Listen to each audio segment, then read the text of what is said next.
আজ আমরা শুনব ৭ ভাই চম্পার গল্প। এক রাজার ৭ রানী। দেমাকে বড় রানীদের মাটিতে পা পড়ে না। ছোট রানী খুব শান্ত। এজন্য রাজা ছোট রানীকে সকলের চেয়ে বেশি ভালোবাসতেন। কিন্তু অনেক দিন পর্যন্ত রাজার ছেলে মেয়ে হয় না। এত বড় রাজ্য কে ভোগ করবে? রাজা মনের দুঃখে থাকেন। এই রূপে দিন যায়। কতদিন পরে ছোট রানীর ছেলে হবে। রাজার মনে আনন্দ ধরে না।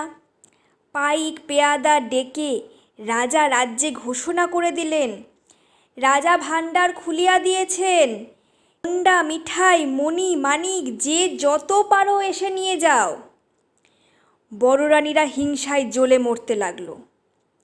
রাজা আপনার কোমরে আর ছোট রানীর কোমরে এক সোনার শিকল বেঁধে দিয়ে বললেন, যখন ছেলে হবে এই শিকলে নাড়া দিও, আমি এসে ছেলে দেখব।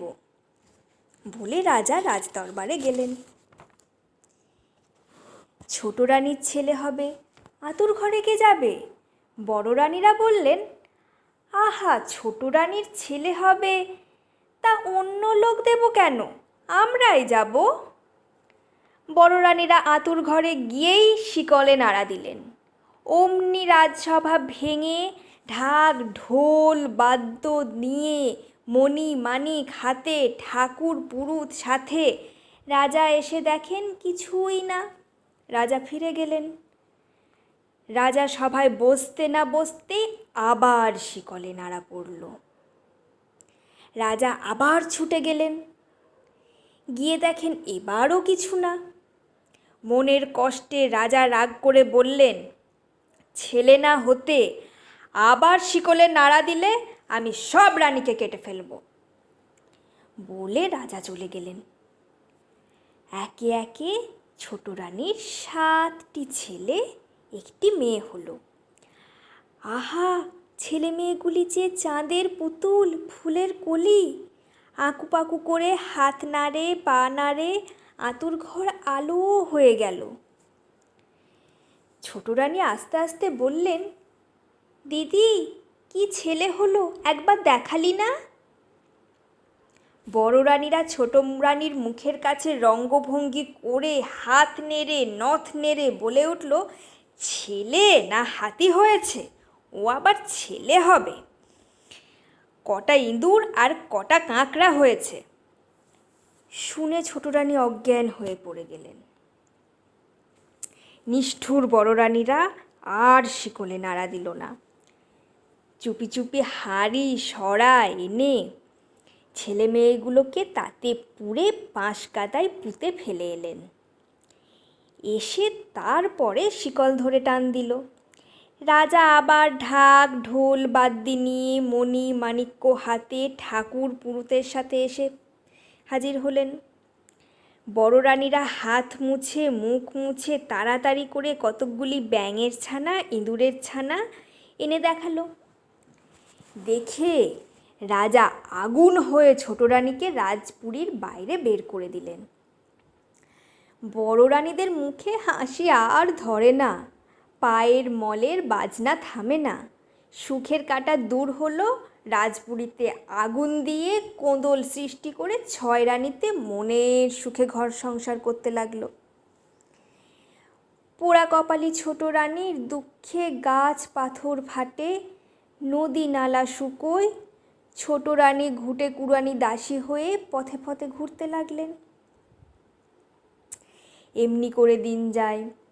রাজার মনে সুখ নেই, রাজার রাজ্যে সুখ নেই। রাজপুরী খাঁ খাঁ করে, রাজার বাগানে ফুল ফোটে না, রাজার পুজো হয় না। একদিন মালি এসে বলল, মহারাজ, নিত্য পূজার ফুল পায় না। আজ যে বাঁশকাদার ওপর ৭ চাপা এক পারুল গাছে টুলটুলে ৭ চাপা আর এক পারুল ফুটে রয়েছে। রাজা বললেন, তবে সেই ফুল আন, পুজো করব। মালি ফুল আনতে গেল। মালিকে দেখে পারুল গাছে পারুল ফুল চাপা ফুলদের ডেকে বলল, ৭ ভাই চম্পা, জাগো রে। অমনি সাত চাপা নড়ে সাড়া দিল, কেন বোন পারুল ডাকো রে? পারুল বলল, রাজার মালি এসেছে, পূজার ফুল দিবে কি না দিবে? সাত চাপা তুত্তুর করে ওপরে উঠে ঘাড় নেড়ে বলতে লাগলো, না দিব ফুল, উঠিব শতেক দূর, আগে আসুক রাজা তবে দিব ফুল। দেখে শুনে মালি অবাক হয়ে গেল, ফুলের সাজি ফেলে দৌড়ে গিয়ে রাজার কাছে খবর দিল। আশ্চর্য হয়ে রাজা রাজসভার সকলে সেইখানে এলেন। রাজা এসে ফুল তুলতে গেলেন। অমনি পারুল ফুল চাপা ফুলদের ডেকে বলল, সাত ভাই চম্পা জাগো রে। চাপারা উত্তর দিল, কেন বোন পারুল ডাকো রে? পারুল বলল, রাজা আপনি এসেছেন, ফুল দিবে কি না দিবে? চাপারা বলল, না দিব ফুল, উঠিব শতেক দূর, আগে আসুক রাজার বড় রানী তবে দিব ফুল। বলে চাপা ফুলেরা আরও উঁচুতে উঠল। রাজা বড় রানীকে ডেকে পাঠালেন। বড় রানী মল বাজাতে বাজাতে এসে ফুল তুলতে গেল। চাপা ফুলেরা বলল, না দিব ফুল, উঠিব শতেক দূর, আগে আসুক রাজার মেজ রানী তবে দিব ফুল। তারপর মেজ রানী এলেন, সেজ রানী এলেন, রানী এলেন, কনে রানী এলেন, কেউ ফুল পেলেন না।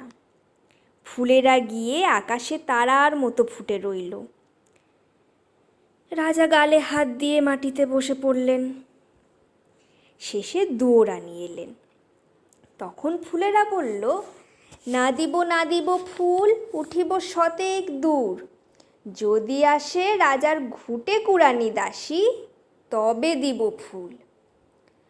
তখন খোঁজ পড়ে গেল। রাজা চৌদোলা পাঠিয়ে দিলেন। পাইক বেয়ারা চৌদোলা মাঠে গিয়ে ঘুঁটে কুড়ানি দাসী ছোট রানীকে নিয়ে এলেন। ছোট রানীর হাতে পায়ে গোবর, পরনে ছেঁড়া কাপড়, তাই নিয়ে তিনি ফুল তুলতে গেলেন। অমনি সুরসুর করে চাপারা আকাশ থেকে নেমে এলো।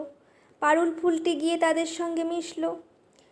ফুলের মধ্যে থেকে সুন্দর সুন্দর চাঁদের মতো 7 রাজপুত্র, 1 রাজকন্যা মা মা বলে ডেকে ঝুপ ঝুপ করে ঘুঁটে কুড়ানি দাসী ছোট রানীর কোলে কাঁখে ঝাঁপিয়ে পড়ল। সকলে অবাক। রাজার চোখ দিয়ে ঝরঝর করে জল গড়িয়ে গেল। বড় রানীরা ভয়ে কাঁপতে লাগলো। রাজা তখনই বড় রানীদের পুঁতে ফেলতে আজ্ঞা দিলেন। 7 রাজপুত্র, পারুল মেয়ে আর ছোট রানীকে নিয়ে রাজপুরীতে ফিরে গেলেন। রাজপুরীতে জয়ডঙ্কা বেজে উঠল।